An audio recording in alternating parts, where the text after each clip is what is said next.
cette dernière précision. Et maintenant, on accueille notre prochain orateur qui fait partie de l'organisation l'Alliance citoyenne massive. J'ai pas envie de donner un nom spécifique à ça parce que c'est tout le monde ensemble qu'on fait une différence. Alors je demande d'accueillir chaleureusement le père fondateur du mouvement citoyen, appel à la liberté avec son citoyen pacifique, et je nomme Frédéric Pitre.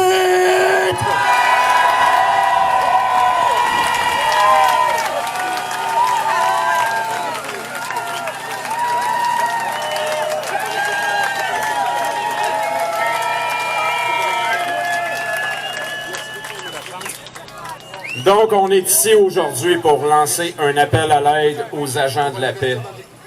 On est ici, on est tous pacifiques. Donc, je voudrais commencer par dire merci à Alexandre qui était censé faire une marche aujourd'hui, partir du parc Émilie-Gamelin, venir ici. Il a annulé sa marche et je tiens à lui en remercier. Je pense que c'est la bonne chose qu'il a faite. Merci, Alexandre. Ensuite, oui, il y a des gens qui ont voulu créer de la division dernièrement. Je nommerai pas de nom, mais vous savez de qui je parle. Je trouve ça décevant de voir ça. C'est le temps de s'unir, les gars, là. OK? Donc, je vais commencer par vous lire. C'est pour les agents de la paix, les policiers que je vous lis ça aujourd'hui. C'est le code de conduite pour les responsables de l'application de la loi qui ont été adoptés par l'Assemblée générale des Nations unies le 17 décembre 1979. Dans l'accomplissement de leurs devoirs, les responsables de l'application de la loi doivent respecter et protéger la dignité humaine et défendre et protéger les droits fondamentaux de toute personne. Donc, agents de la paix, défendez-nous!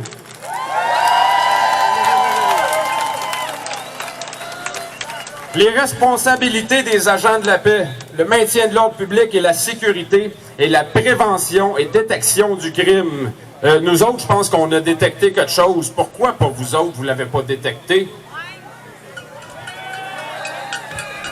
Outre leur devoir de respecter la charte dans le cadre de leurs fonctions, les agents de la paix ont aussi le devoir de prévenir et de protéger le public des violations de leurs droits et libertés. La base qu'ils servent, le public et la Constitution, leur réelle allégeance devrait se situer d'abord et avant tout à ce niveau. Le public vote et met en place un gouvernement qui a le même devoir. Il n'est pas au-dessus du peuple. Le pouvoir appartient toujours au peuple et les piliers légaux suprêmes demeurent la Constitution et la Charte. Quand un gouvernement manque à son devoir envers le peuple, il perd toute dignité, car il rompt son contrat pour lequel il a été élu. Les gouvernements viennent et partent à chaque élection. Mais nous, le peuple, la Constitution ainsi que la Charte, nous sommes là et nous demeurons là. Si le public ne peut compter sur les agents de la paix pour agir quand un gouvernement agit contre l'intérêt du peuple qu'il a élu, sur qui pouvons-nous compter à part nous-mêmes?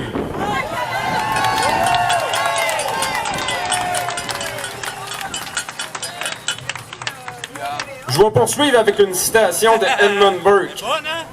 Pour triompher, le mal n'a besoin que de l'inaction des gens de bien. Je vais le répéter. Pour triompher, le mal n'a besoin que de l'inaction des gens de bien. Donc, passez à l'action, agents de la paix. S'il vous plaît, passez à l'action.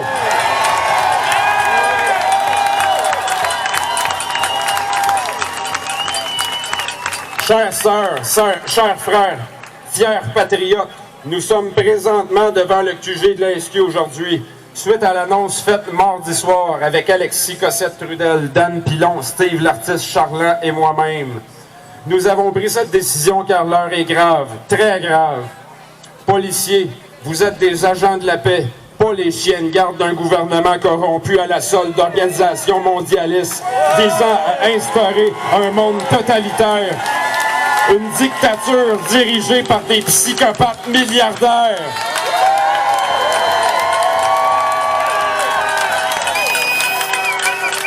Nous sommes du même peuple.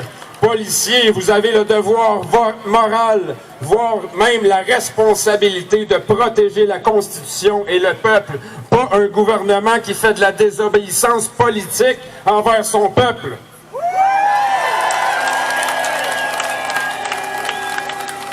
Nous sommes ici présents aujourd'hui. C'est un devoir de citoyen pacifique qu'on fait, nous, ici. Pas de la désobéissance civile. Nous demandons aux policiers de faire leur devoir, de défendre la Constitution, de défendre la Charte des droits et libertés, puis d'arrêter ces criminels.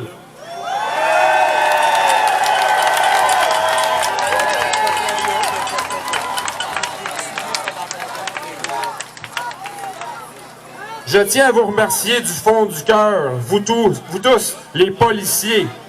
Je sais très bien que vous faites un travail difficile et même très pénible parfois. C'est grâce à vous que l'ordre social est maintenu. Merci.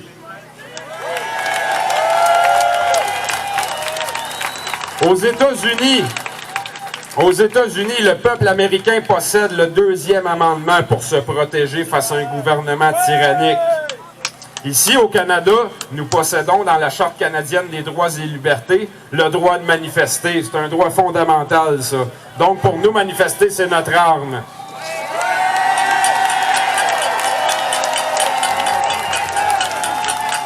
Je tiens à remercier les policiers qui respectent ce droit-là, car oui, ils le respectent. Depuis le 25 avril, avec Appel à la liberté, on sort, on se rassemble dans la rue, puis on manifeste. Puis, depuis le 25 avril, avec Appel à la liberté, on doit faire au moins une trentaine de rassemblements pacifiques et les policiers l'ont toujours respecté. Je vous en remercie du fond du cœur.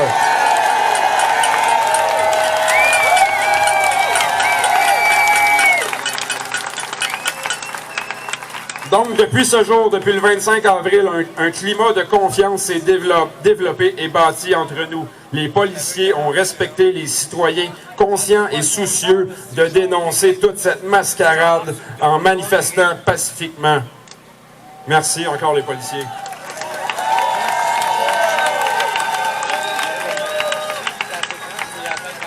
Depuis le 25 avril, j'ai serré des mains, embrassé des femmes et des enfants. J'ai fait des câlins tellement de fois que je peux même plus les compter. Je suis en pleine santé parce que j'ai un système immunitaire et je suis toujours libre.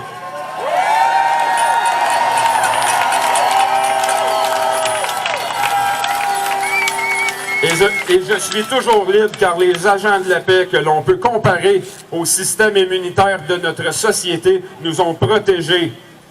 Je vous en remercie grandement.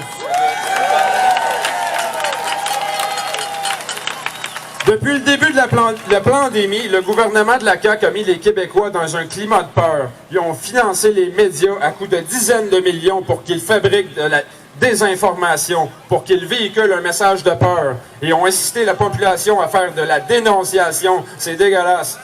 Ils ont même incité à la haine. Ils ont falsifié des certificats de décès. Ils ont plongé le Québec dans une crise économique sans précédent. Ils ont causé des traumatismes dans toutes les classes de la population et dans tous les secteurs de la société. Puis tout ça à cause d'une grosse grippe que personne n'aurait vue si les médias n'en auraient pas parlé.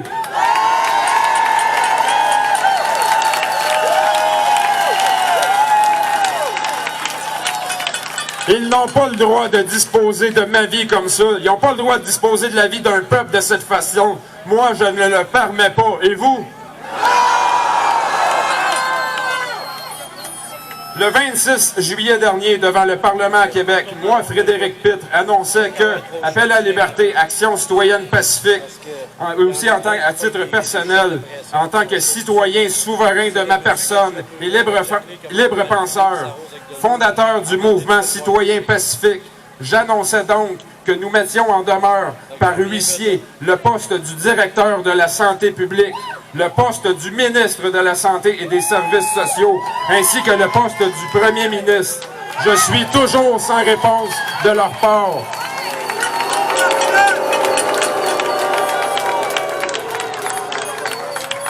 Je passe donc à l'étape suivante. Ici, aujourd'hui, je les accuse d'avoir mis la population par terre. Je les accuse d'être des traîtres à la nation. Je les accuse de haute trahison. Je les accuse et demande que justice soit faite. Policiers,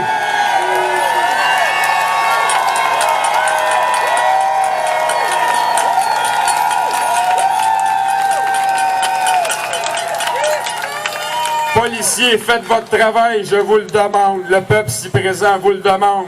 On demande aux policiers de faire leur travail, s'il vous plaît. Faites-le.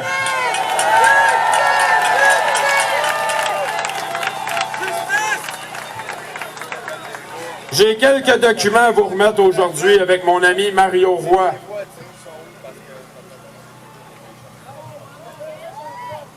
Sont ici les documents, je vais aller reporter ça à quelqu'un tantôt.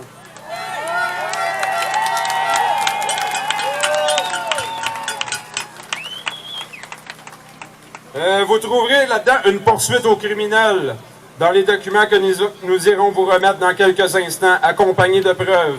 Vous trouverez aussi le code de conduite pour les responsables de l'application de la loi adoptée par l'Assemblée générale des Nations unies le 17 décembre 1979.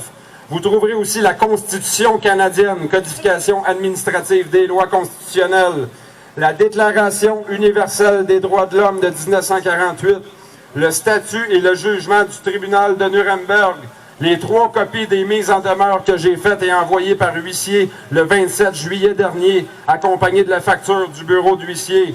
Vous trouverez la loi sur la santé publique, le projet de loi 61 et la Charte québécoise des droits et libertés de la personne.